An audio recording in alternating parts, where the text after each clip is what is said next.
போன நிகழ்ச்சியில் சொன்னேன், அந்த நிச்சலனமாக இருக்கிற அந்த குரு தத்துவத்துக்கு ஒரு உருவம்தான் தட்சிணாமூர்த்தி அப்படின்னு.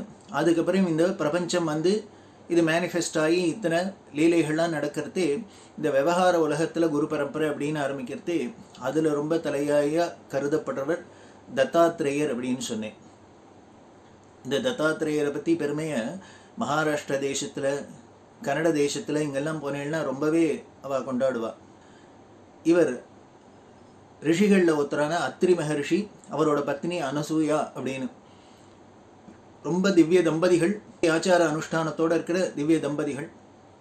இவாளுக்கு ஒரு ஆசை, திருமூர்த்திகளும் தனக்கு குழந்தையா பிறக்கணும் அப்படின்னு. இது எங்கேயாவது நடக்க முடியுமோ? ஆனால் அவள் ஆசைப்பட்டா. இது மாதிரி தபஸ்விகள், மகான்கள் ஆசைப்பட்டா அது நிச்சயம் நிறைவேற்றி வைப்பர் பகவான். எப்படி நிறைவேற்றி வைக்கிறார் அப்படின்னா, இவாளோ ரொம்ப தபஸ்வியாக இருந்து ஆசைப்பட்டிருக்கா. இது நடைமுறையில் சாத்தியம் இல்லை அப்படிங்கிறதும் தெரியும்.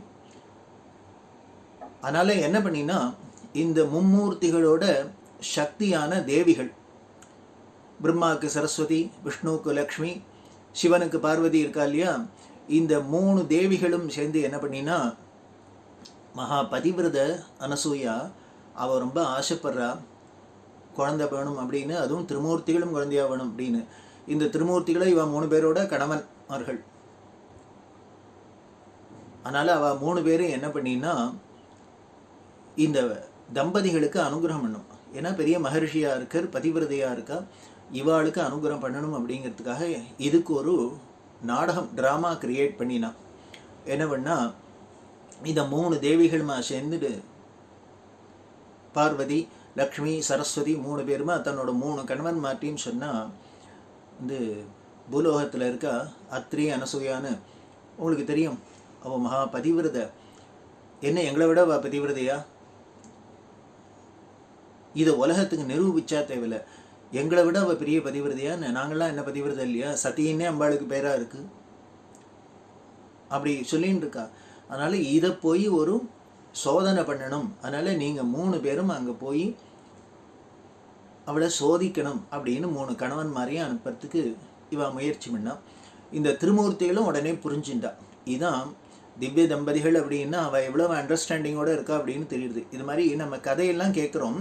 இந்த கதையெல்லாம் கேட்குறதையே நம்ம முக்கியமாக தெரிஞ்சிக்க வேண்டியது, இதில் நமக்கு எப்படிலாம் தத்துவங்கள், வாழ்க்கை தத்துவங்கள்லாம் சொல்லப்பட்டிருக்கு அப்படின்னு. பார்வதி, லக்ஷ்மி, சரஸ்வதி சொன்னால் ஒன்று சிவனோ விஷ்ணுவோ பிரம்மாவோ அது எதுக்கு அவங்க போய் டெஸ்ட் பண்ணுவோம், எல்லாம் இப்போ ஒன்றும் வேண்டாம் அனாவசியமாக அப்படின்லாம் ஏதானும் மறுத்து பேசலாமோ இல்லையோ? பேசலை. நம்மளை மாதிரி சாதாரண மனுஷாலாக இருந்தால் இப்படி தான். ஏதானும் கணவன் ஜுரத்தை ஏதானும் மனைவி மறுத்து பேசுறது, மனைவி ஜுரத்தை கணவன் மறுத்து பேசுறது, ஏதானும் தகராறு கடைசியில் பெரிய விபரீதமாக போகும். அப்படி இல்லை. அவள் என்ன பண்ணினா, அவளும் புரிஞ்சுன்னுட்டா இவ எதுக்கு இவ 3 பேரும் இப்படி ஒரு விஷயத்துக்கு நம்மளை ஏவரா அப்படின்னு அவளுக்கு புரிஞ்சுது. ஒரே லட்சியம் என்ன அப்படின்னு, அந்த நல்ல உத்தம தம்பதிகளான ரிஷி தம்பதிகளான அந்த அத்திரிக்கும் அனசூயாக்கும் அனுகிரகம் பண்ணுறது, அவள் ஆசையை பூர்த்தி பண்ணி வைக்கிறதுன்னு தீர்மானம். அந்த 3 சக்திகளுமே தீர்மானம் பண்ணிட்டா அப்படின்னா, சக்தி இல்லையே சிவம் இல்லை. அதனால் எல்லாத்துக்கும் மூல காரணம் என்ன அப்படின்னு அம்பாள் தான், தேவி தான். அதனால தானே எல்லாத்துலேயுமே சக்தி இல்லையே சிவம் இல்லைன்னு சைவத்தில் சொல்கிறா. வைஷ்ணவத்தில் என்ன சொல்கிறா? தாயார் தான் முக்கியம். பெருமாளை அடையணும் அப்படின்னா என்னன்னா, முதல்ல குருநாதர்கிட்ட போயிட்டு, குருநாதர் உடனே தாயார்கிட்ட ரெக்கமெண்ட் பண்ணி, தாயார் தான் பெருமாள்கிட்ட சொல்கிறார் அப்படின்னா, ஏன் பெருமாள் நம்மள்கிட்ட நேருக்கு நேர் பேசப்படாதோ, நம்ம சொல்கிறத கேட்கப்படாதோ? இல்லை, அவர் என்ன பண்ணுறாருன்னு தாயார் சொல்லிட்டாருன்னா கேட்டுடுறார், அவ்வளோதான். ஸோ அப்போது பகவான் யார் சொன்னால் தட்டாத கேட்பரோ அவள் யாருன்னு தேவின்னு தெரியுது, அம்பாள்னு தெரியுது, தாயார்னு தெரியுது. அதனால் அப்படி இருக்கிற இந்த 3 தாயார்மாவே சேர்ந்துட்டு தன்னோட கணவன்மார்களை ஏவினாக்க, அவள் பார்த்தா எப்போ இவாளெல்லாம் சங்கல்பிச்சுட்டாலோ நம்ம அதை நிச்சயம் நடந்து தான் தீரணும் அப்படின்ட்டு உடனே அப்படியே அவங்க ஆசைப்படியே போகிறோம் அப்படின்ட்டு 3 பேரும் கீழே இறங்கி வந்தால் அத்திரி ஆசிரமத்திற்கு. அப்போன்னு பார்த்து அத்திரி மகரிஷி வெளியில் போயிருந்தார். அனசூயா தேவி மட்டும் இருக்கா.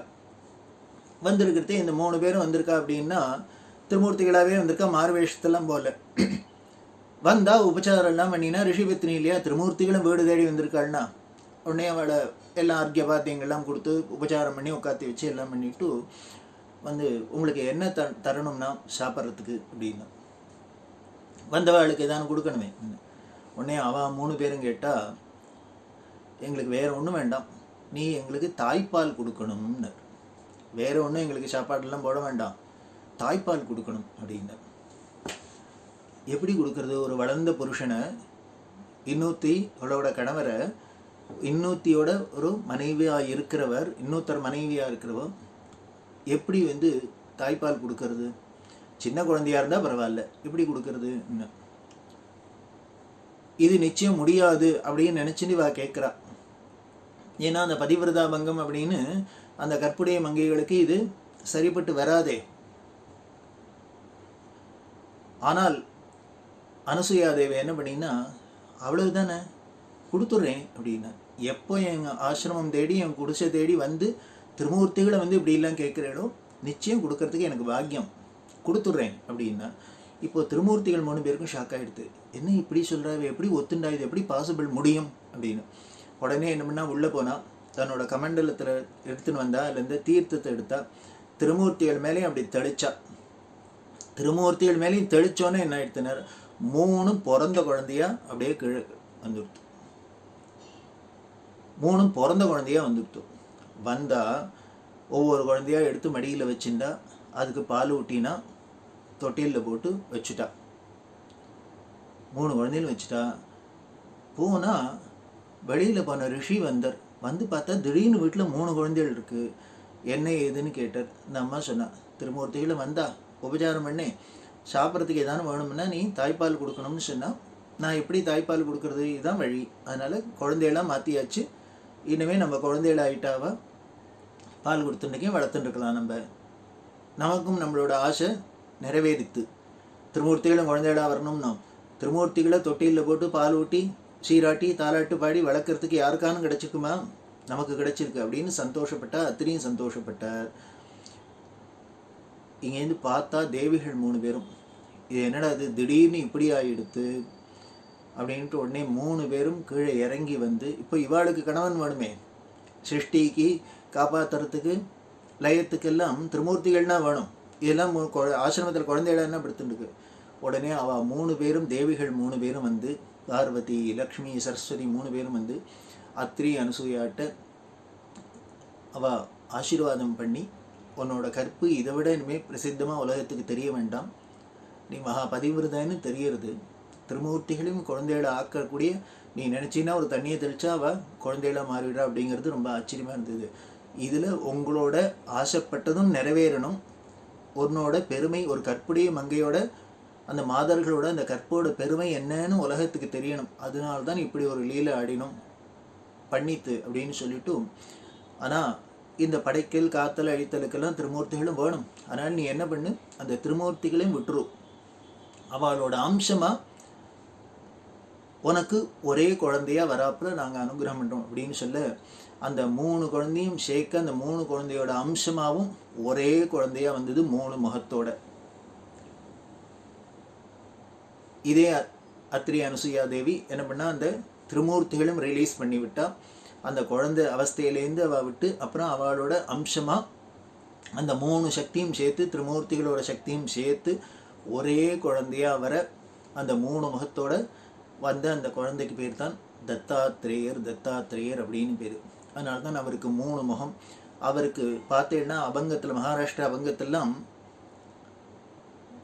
திருவித தாபாசி ஹாரக ஹே குருபாய் அதெல்லாம் மாதிரி அவங்கெல்லாம் பாடுறாளே, அதில் பார்த்தேன்னா பரமசனாதன விஸ்வபருணி உருளா குரு தத்தராஜ ரிஷி குலாந்த அவதரலா அப்படின்லாம் சொல்லி அதில் சொல்லப்பட்டிருக்கு. ரிஷி குலத்தில் அவர் எப்படி அவதாரம் பண்ணினார், அத்திரி குலத்தில் அப்படின்னு. அவர் எப்படி இருக்கார்னர், சிவனாவும் இருக்கார், 3 முகத்தோட கிட்டே பிரம்மாவாக இருக்கார். அவர் கையில் சங்கு வச்சுருக்கார், சக்கரம் வச்சுருக்கார், இடுப்பில் புலித்தோலை போட்டுருக்கார், ஜடாமகுடத்தோடு இருக்கார், தண்ட கமண்டலத்தோடு இருக்கார். இப்படி சிவஸ்வரூபமாகவும் இருக்கார், விஷ்ணுஸ்வரூபமாகவும் இருக்கார், பிரம்மஸ்வரூபமாகவும் இருக்கார். அப்படி இருக்கிறவர் தான் தத்தாத்திரேயர் அப்படின்னு உலகத்தில் குருவா அந்த குரு பரம்பரையில் வந்தால் திருமூர்த்திகளே குரு, அதாவது குரு பிரம்மா, குரு விஷ்ணு, குரு தேவோ மகேஸ்வரானது இங்கே பிரத்யட்சமாகிடுதுன்னு தெரியுது. அப்படி வந்து அந்த தத்தாத்திரேயர் அதை ரொம்ப விசேஷமான குருவாக, அதுவும் வேதாந்த ஞானத்துக்கு ரொம்ப விசேஷமாக சொல்லப்பட்டிருக்கு. அப்படியில் வந்த அந்த தத்தாத்திரேய குரு பரம்பரை அதுக்கப்புறம் பிரசித்தமாக பகவான் மகாவிஷ்ணுலேருந்து ஆரம்பித்து நாராயணம் பத்மபுவம் அப்படின்னு ஆரம்பித்து ஒரு குரு பரம்பரை வருது. அந்த குரு பரம்பரையில் அந்த குருநாதர்களோட பெருமையெல்லாம் என்னங்கிறது தொடர்ந்து பார்க்கலாம். கட்டாயம் நீங்க எல்லாம் சப்ஸ்கிரைப் பண்ணுங்க. ஃப்ரீ சப்ஸ்கிரிப்ஷன் தான்.